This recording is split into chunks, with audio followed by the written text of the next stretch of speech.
In 1440, a simple line on a map changed everything. The Pope and the Florentine Republic, in a rare moment of agreement, drew a border.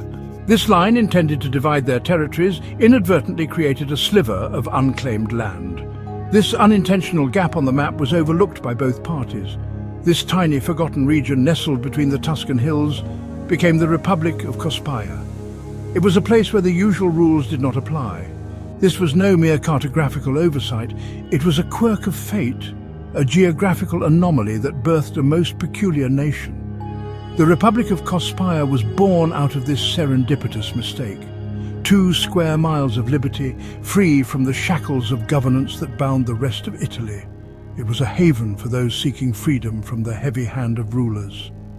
For within Cospaia's borders, there were no taxes to burden the people. The villagers lived a life unencumbered by the demands of external authorities, thriving in their unique autonomy. The Cospaians, as they came to be known, lived in a state of blissful exemption.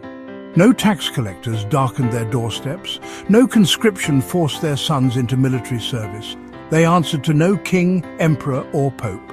Their lives were their own, governed by a simple code of conduct that valued fairness and community. They had no need for prisons. Disputes were settled amicably amongst themselves. The Cospaians, in their accidental republic, had stumbled upon a rare and precious commodity freedom. Their livelihood came from the earth, a peculiar golden leaf that flourished in the fertile soil of their valley. Tobacco, then considered a novelty, became the lifeblood of Cospaia. It brought prosperity and trade, attracting merchants and traders from far and wide. This humble plant, shunned by many as a dangerous curiosity, became Cospaia's emblem of independence. It was their golden ticket to self-sufficiency, allowing them to thrive without the interference of external powers. Section 4. A stark contrast. Across their borders, a different reality played out. The stark differences between neighbouring regions were evident in every aspect of life. The Papal States and the Florentine Republic, locked in a constant struggle for power, levied heavy taxes on their subjects. These taxes were a means to fuel their ambitions and maintain their dominance. The burden of their ambition fell upon the shoulders of the common folk. These peasants toiled endlessly, their hard-earned produce and labour siphoned away. The Cospaians, looking out from their hilltop republic, witnessed the plight of their neighbours.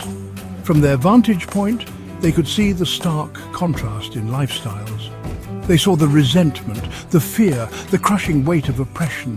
The neighbouring peasants lived in constant dread, their lives overshadowed by the demands of their rulers. And in that contrast, they found further appreciation for their own unique and fortunate circumstances. The Cospaians cherished their freedom and the relative peace they enjoyed, understanding how rare and precious it was. Section 5 echoes in the dust, but nothing lasts forever. The passage of time is relentless, and even the most enduring symbols of freedom can be swept away by the tides of history. In 1826, the winds of change swept across Europe. It was a time of great upheaval and transformation as old empires crumbled and new nations emerged from the shadows. Nationalism surged, redrawing borders and consuming small states.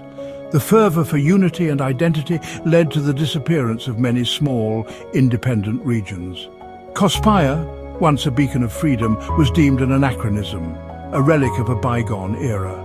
Its unique status as a free republic was no longer seen as viable in the new political landscape. The Grand Duchy of Tuscany, eager to consolidate its power, absorbed the tiny republic. The annexation was swift and decisive, marking the end of an era for Cospaia. The line on the map, drawn so carelessly centuries ago, was erased. The borders that once defined Cospaia were now just memories, lost to the annals of history. Cospaia, once a symbol of what could be, faded into obscurity, a footnote in history. Its story, though largely forgotten, still holds lessons for those who seek them. But its legacy, the tale of a people who lived free, continues to resonate. The spirit of Cospaia lives on in the hearts of those who value freedom and independence. A whisper in the wind, a reminder that freedom, however fleeting, is a treasure worth cherishing. The echoes of Cospaia's past still linger, a testament to the enduring human spirit.